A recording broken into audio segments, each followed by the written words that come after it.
Il est né dans une famille si pauvre que parfois, il se couchait sans avoir mangé.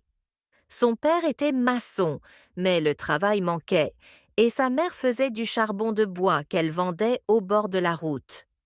Dans son cœur, pourtant, il avait un rêve: changer la vie de sa famille et prouver que la pauvreté n'était pas une condamnation. À l'école, il marchait des kilomètres pieds nus pour apprendre. Beaucoup se moquèrent de lui, mais il avait une force intérieure que rien ne pouvait briser.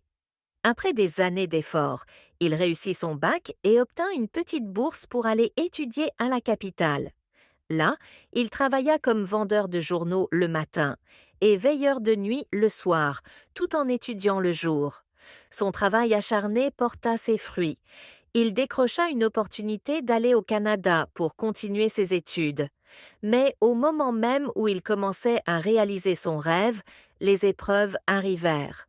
Ses papiers furent bloqués, il perdit son logement et beaucoup lui disaient d'abandonner. Ce qu'il ne savait pas, c'est qu'au village, un cousin jaloux avait consulté un féticheur pour qu'il ne quitte jamais la terre où il était né. Pendant des mois, rien ne fonctionna pour lui. Mais un soir, dans sa petite chambre vide, il se mit à genoux et pria: Seigneur, si c'est vraiment toi qui as mis ce rêve dans mon cœur, ouvre une porte que personne ne pourra fermer. Le lendemain même, il reçut un appel de l'ambassade. Son dossier avait été débloqué.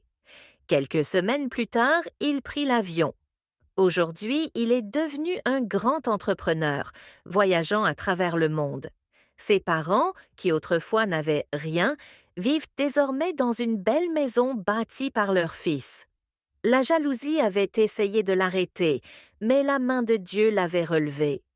Si toi aussi tu crois que quand Dieu décide d'ouvrir une porte, aucun homme ne peut la fermer, écris Amen dans les commentaires et partage cette histoire pour rappeler à quelqu'un que son destin est entre les mains de Dieu.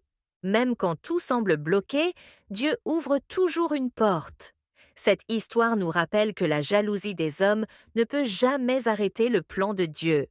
Si tu crois en ton destin, écris Amen dans les commentaires et partage pour inspirer.